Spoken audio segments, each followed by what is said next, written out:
Good morning बच्चों। मैं आपका Hindi teacher Irfan Ahmad AZ Khan inter college Shahjahanpur से।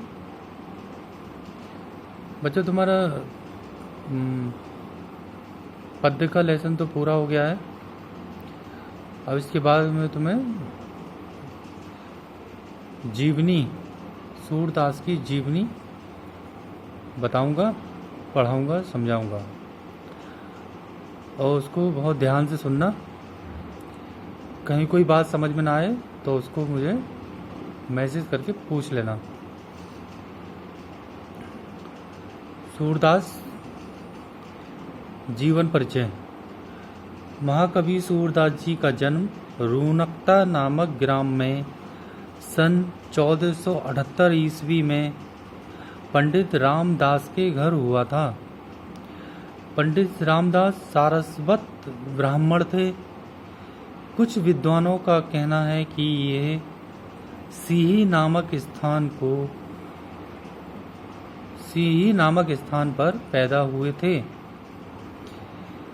सूरदास जी जन्म से अंधे थे या नहीं, इस संबंध में भी अनेक मत हैं। कुछ लोगों का कहना है कि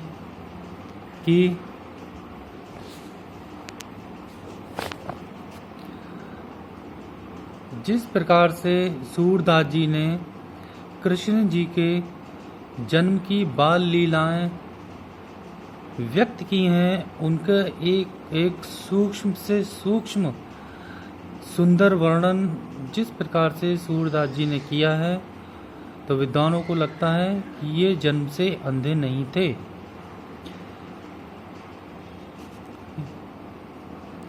सूरदास जी श्री वल्लभाचार्य के शिष्य थे। वे मथुरा के गौ घाट पर श्रीनाथ जी के मंदिर में रहते थे।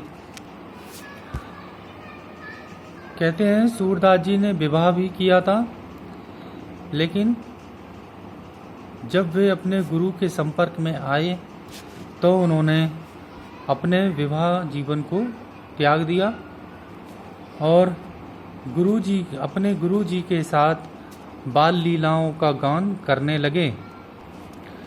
कहा जाता है कि एक बार मथुरा में सूरदास जी से तुलसीदास जी की भेंट हुई थी और धीरे धीरे दोनों में प्रेम भाव बढ़ गया था। सूर से प्रभावित होकर ही तुलसीदास जी ने श्री कृष्ण गीतावली की रचना की थी।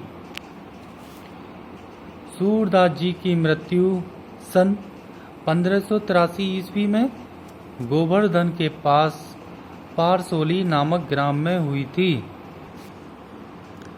सूरदास जी की कृतियां। सूरदास जी की प्रमुखतया 3 कृतियां ही ग्रंथ के रूप में उपलब्ध है। नंबर 1 सूरसागर। सूरसागर में सूरदास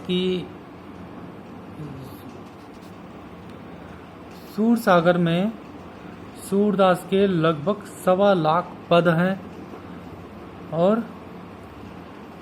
संपूर्ण सूरसागर एक गीति काव्य है और सूरसागर ही एकमात्र प्रमाणिक कृति है। नंबर 2 सूर सारावली। ये ग्रंथ अभी तक विवादास्पद स्थिति में है, किंतु कथावस्तु, भाव, भाषा, शैली और रचना की दृष्टि से निसंदेह ये सूरदास जी की प्रमाणिक रचना है। इसमें लगभग 1107 छंद हैं। नंबर 3 साहित्य लहरी। साहित्य लहरी में सूरदास के 118 दृष्टकूट पदों का संग्रह है। इसमें मुख्य रूप से नायिकाओं एवं अलंकारों की विवेचना की गई है।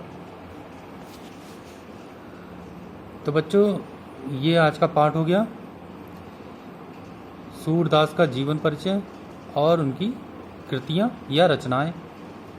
इसको बहुत ध्यान से अपनी कॉपी में उतार लेना।